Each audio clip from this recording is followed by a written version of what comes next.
Guys, you're listening to the Anderson Advisors podcast. This is Toby Mathis, and with me today is Jim Richardson. Hey, Jim. Hey, Toby. And Jim's got a really interesting story.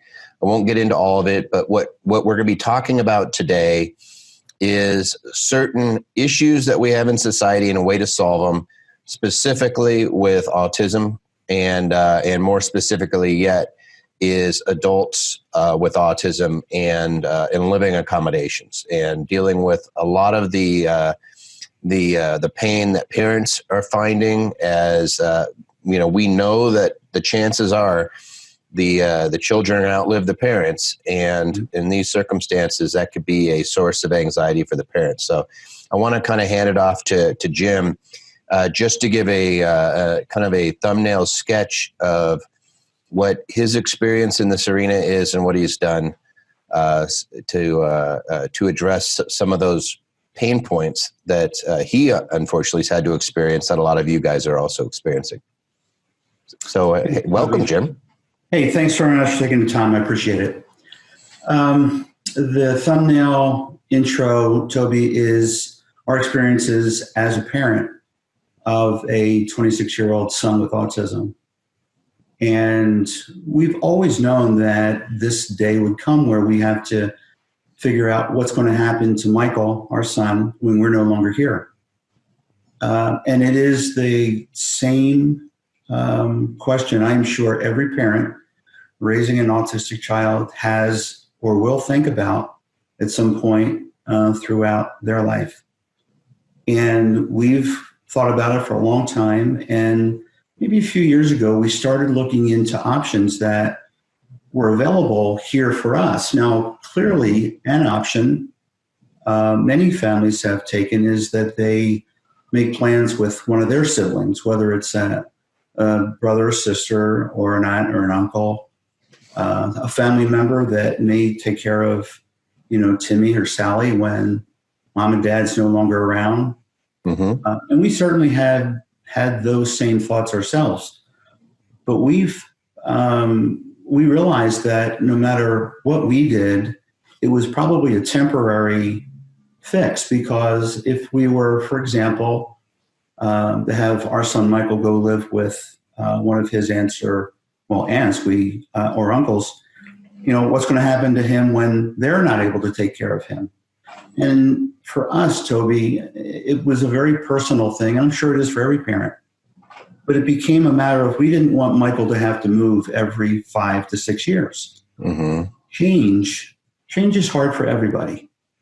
But change for an autistic adult can be rattling. It can turn their world upside down. And doing it once might be okay, but then doing it, one home for 5 years, another location for 5 years, it just wasn't what we wanted to do. We wanted to find a place where Michael could move to at some point and theoretically live for the rest of his life. Mm-hmm. Now that was a big challenge, because they really don't exist today.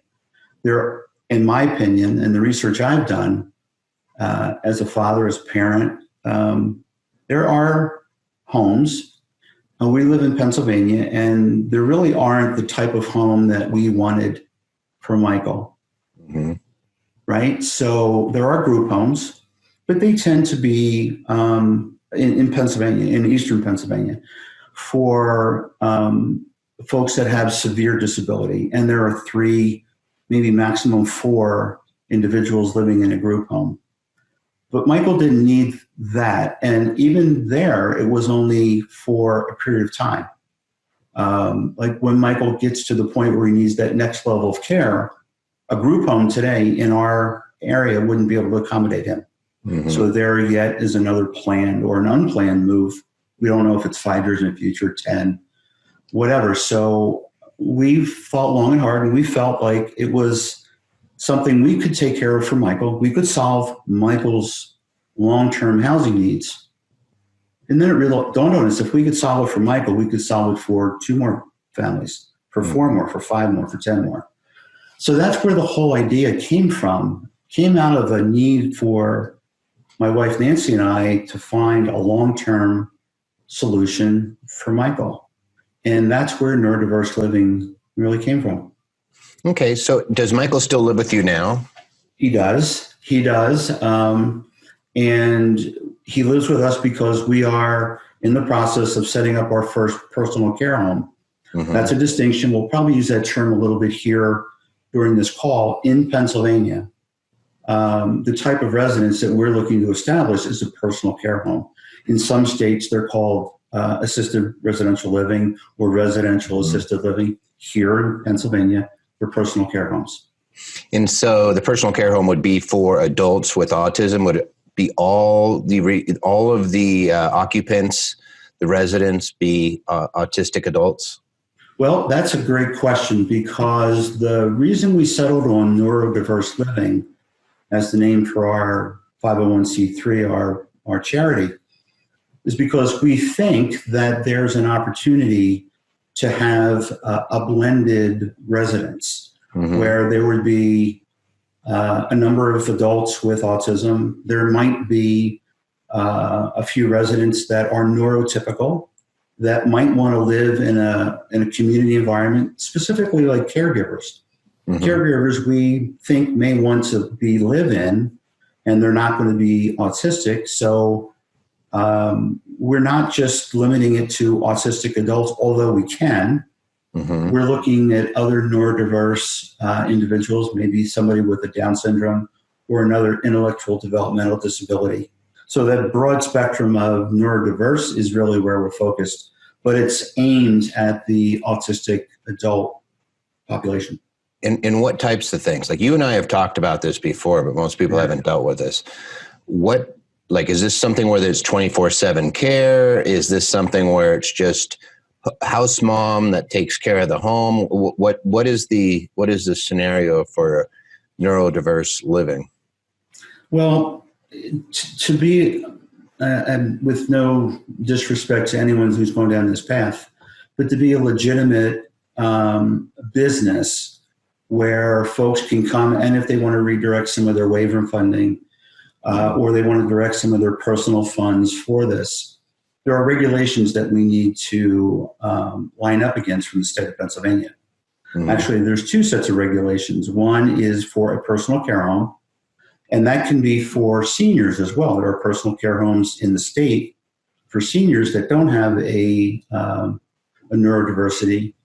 But for when we're looking at folks that have autism, we've got the personal care home regulations, and then we've got a separate set of regulations that apply for those with an IDD or autism. Mm-hmm. So we believe that it's not a stay-at-home mom, although we could. We live in a home where we have 4 bedrooms.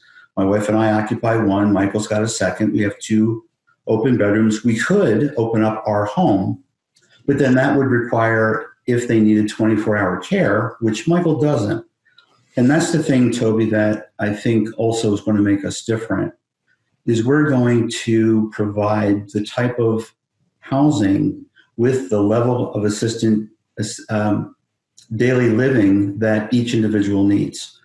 Probably the first home we open up within the next 6 months, we're getting real close. We're probably not going to open it up for folks that need 24/7 care, because Michael doesn't.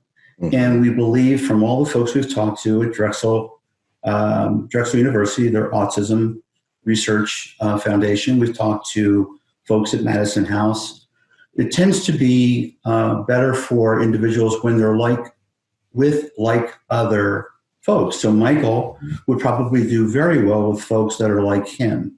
He's very independent, but he'll never be able to drive. He'll never really be able to hold down a full-time job, only because we've struggled finding suitable work. But we think that in a small home, and what we're looking at are homes that have 5 or 6 bedrooms, each has their own private bath, which is important. And we're going to give a parent the opportunity to say, I'd like my son or daughter to have their own bedroom, or I don't mind them sharing a bedroom with one other person, mm-hmm. which would cut the cost literally in half.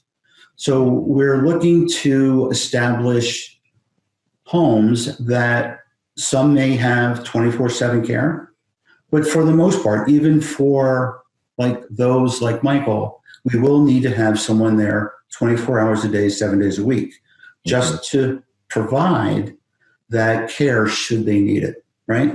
Michael doesn't need help feeding himself or doing his laundry or bathing. Very self-sufficient, but the rules and the laws in Pennsylvania require at least one caregiver for that type of property. Yeah, no, it makes sense. Let's kind of step back for a second, because a lot of people are like, wow, how many autistic folks are really out there? The diagnoses now, if I'm not mistaken, is more than it's 1 out of 60 or less, right? It's 1 out of there's a lot of folks that are now on the autistic spectrum, and there's a big range, right? There is a huge range, Toby, and it is a spectrum disorder, and you're either severely autistic or you're mildly autistic, but everyone's different. But in terms of the numbers, the rate now is around 1 in 49 nationally on an average.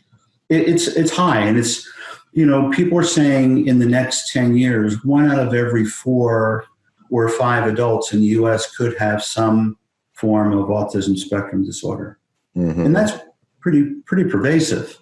The numbers are around 50,000 children age out of the school system every year. And, over 10 years, that's another 500,000.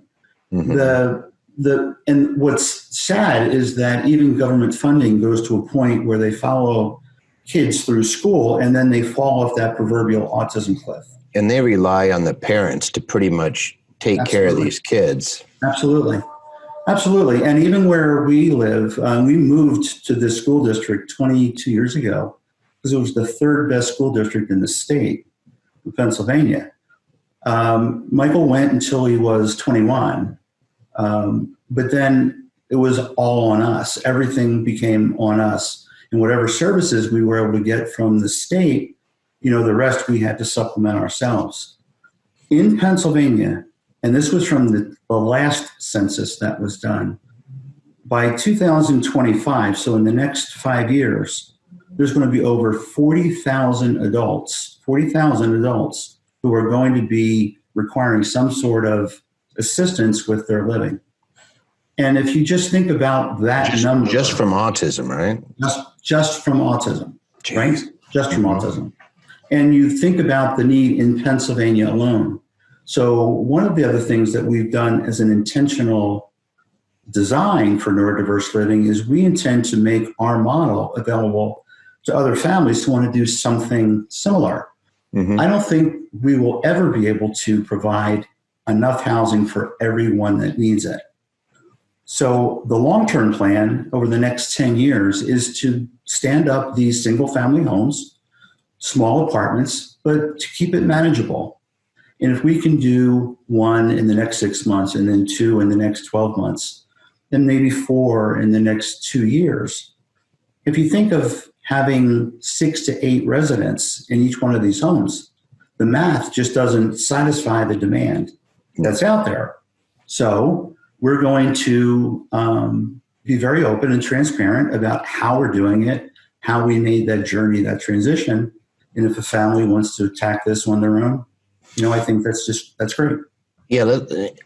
And just because there's such a diversity, let's go over some of the stats that are going to probably freak some people out. First off, if you have 100 adults that are on the autistic spectrum, what percentage of those will be able to be employed on a continuous basis?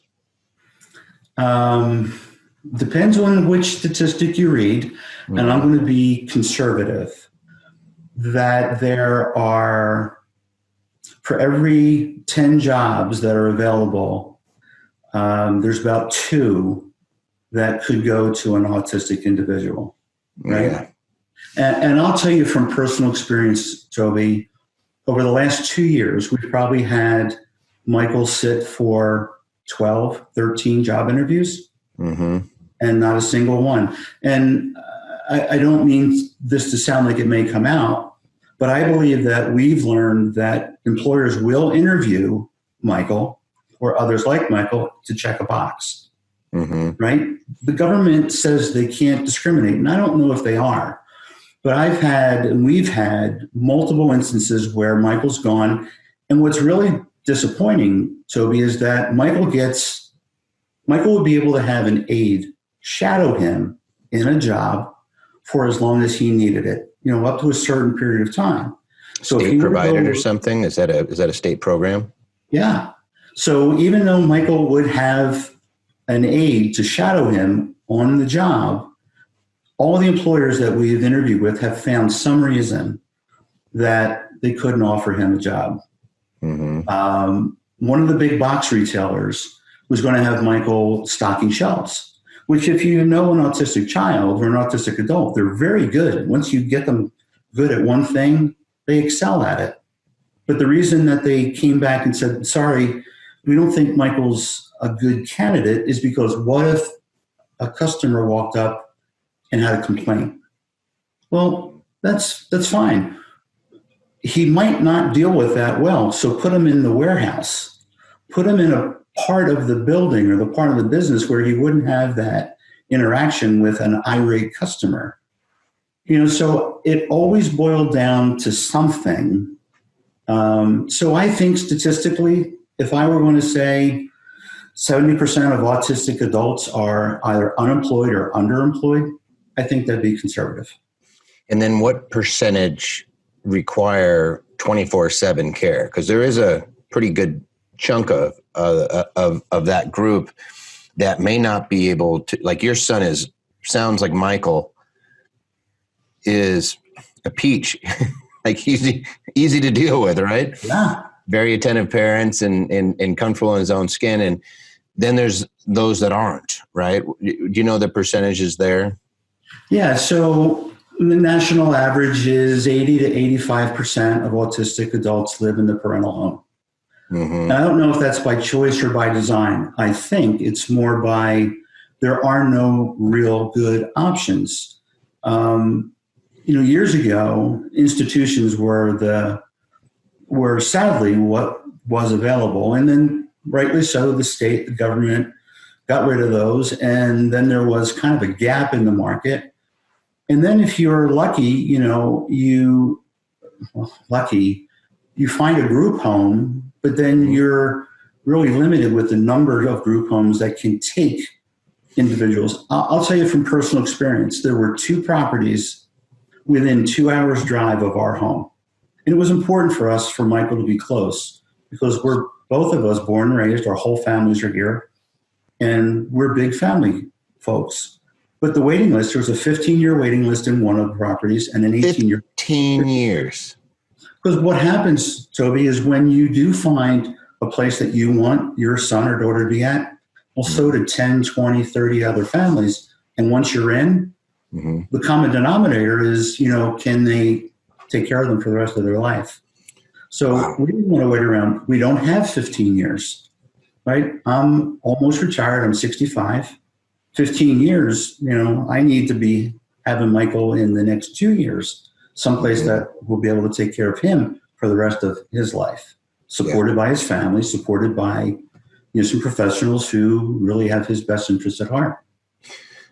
It's interesting because it really does fall on us. It does. I always think of the government as being like a big, huge safety net, and sometimes the net has huge holes in it, and this seems to be one of the huge holes.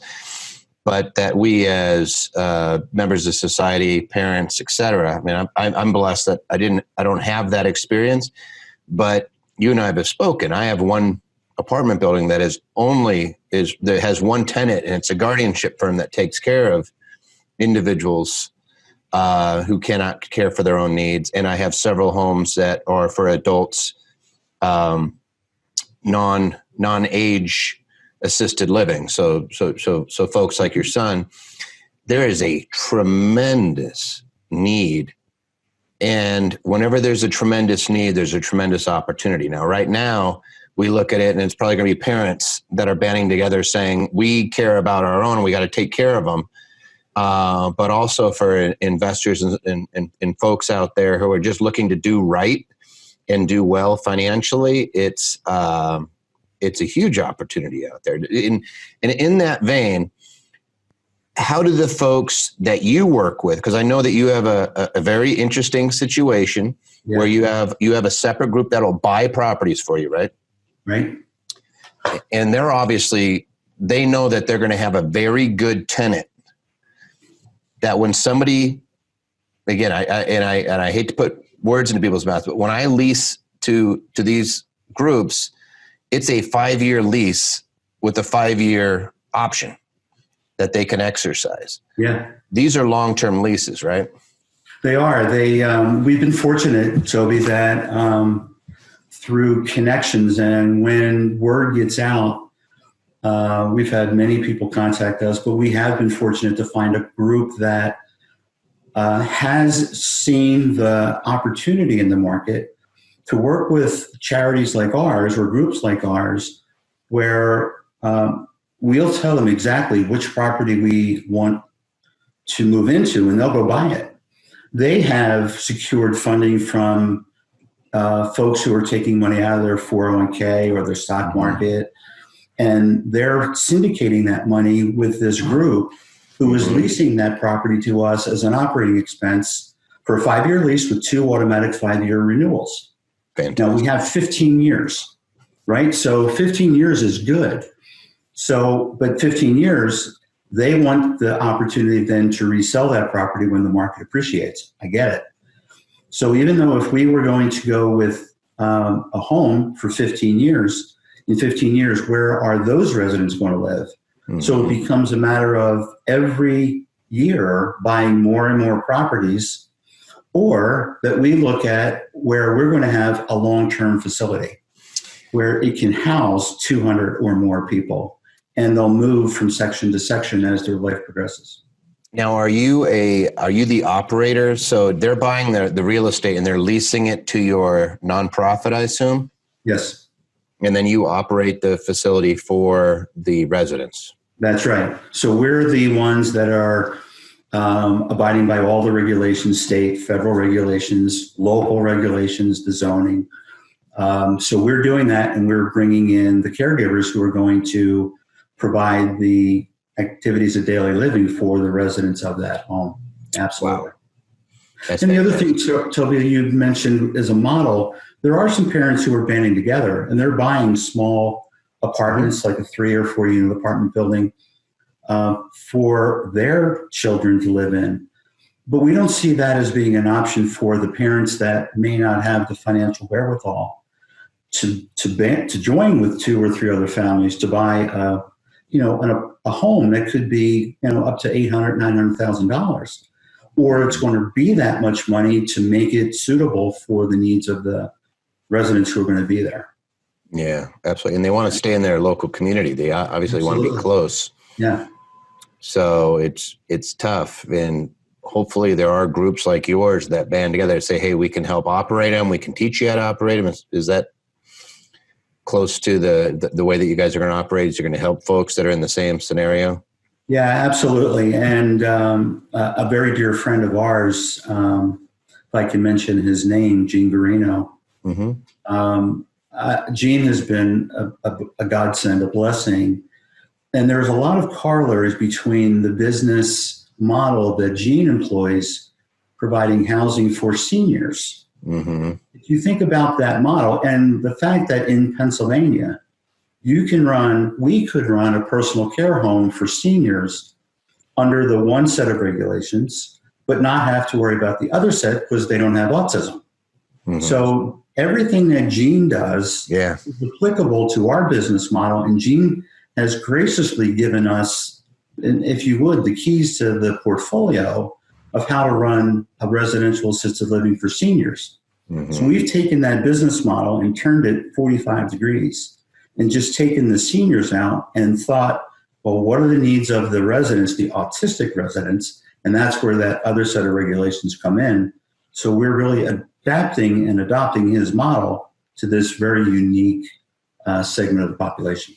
Gene's good people, and he's been ringing the bell on this for years, trying to get people to bring their money over to the assisted living side, knowing that there's such a huge issue. And sitting here in 2020, watching what occurred in those nursing homes. If anybody thinks that's a great solution for their parent, doesn't like their parent very much, it's like you need to make sure that you're doing something to take care as much as you can, to whereas we as individuals are taking care of our own parents, grandparents, people we care about. And sometimes you have to establish your own landing pad, just like you guys are doing. Right. You're not waiting for somebody else to build it. You're just going out saying, what do we need to do to create it so that my son is taken care of? Yep. And that seems to be the big motivating factor, which has brought you into a very interesting area. Yeah. One thing before I let you go is, it seems like autism, now people are trying to blame it on things and saying, hey, how come it wasn't so prevalent? My understanding is that autism used to be confused with schizophrenia. Is that accurate? It's true. Years ago, and we were fortunate to have an opportunity to tell our story in a book that came out last year, and actually the follow-up's coming out in July. But the movie Rain Man really brought autism into mainstream thinking. And before that, people thought it was schizophrenia. They thought it was, some sort of just terrible mental defect. They didn't know what it was. They didn't know how to treat it. And actually the increase in prevalence now is due to awareness testing, better testing, earlier diagnosis of, when babies are born and as they're developing, they're looking for these traits and these common things, these milestone markers. If your son or daughter is an infant or 2-year-old or 3-year-old. And for us, it was when Michael turned 3, we knew something was wrong. And, Toby, I could probably take another half hour and tell you of the witch doctors that we saw. Think about 23 years ago, how much has changed. Oh my God! Yeah. People telling us to crush salt with a mortar and pestle, and the release of the aroma would help. There were people that were telling us to get sandpaper and to rub it up and down his arms. Toby, it's amazing what medicine and has come in the last 15 years, let alone 20 years. But it was schizophrenia. It was mental retardation. It was so many different labels that have now just kind of settled in. Yeah, my daughter is a neuroscience graduate, and that's what she's focused on. And what she likes to say is the brain's the only thing we can't take out and examine. Exactly. You're looking at just the symptom, and you're trying to diagnose something. And so we've come a long ways with brain scans and other things, but boy, we are still so far away. So they used to categorize it as something else. So it's not that it's so much more prevalent, is that it was significantly misdiagnosed. Right. And now we're realizing what it actually is. Yeah. The pruning of the brain and basically you're getting in way more, if you are on the autism spectrum, you're getting in way more stimuli from the exterior than we can, and we can't process it all. So yeah, absolutely. And just one closing point. I think now more than ever, with the world we're living in coming out of the COVID-19 pandemic, we don't know what the government is going to do or what it's not going to do, but we believe it's the ability to provide for adults like Michael is going to get fewer and fewer because dollars are being spent rightfully in other areas.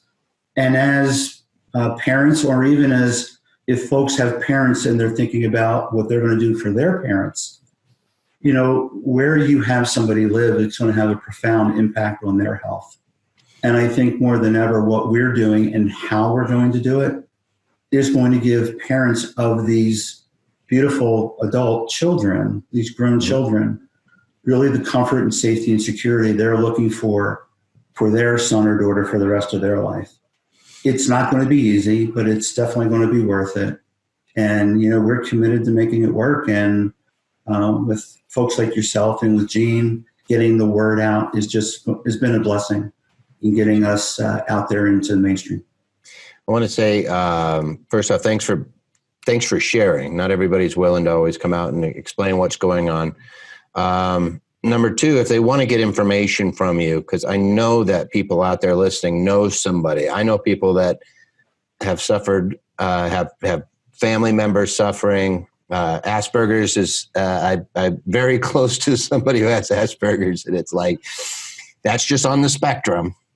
Kind of, sometimes they, it's sometimes entertaining, but it's one of those things where there's such a broad spectrum, but we all seem to know somebody who has, and we can share that information and say, look, it's not going to be something where you want to rely on a government program.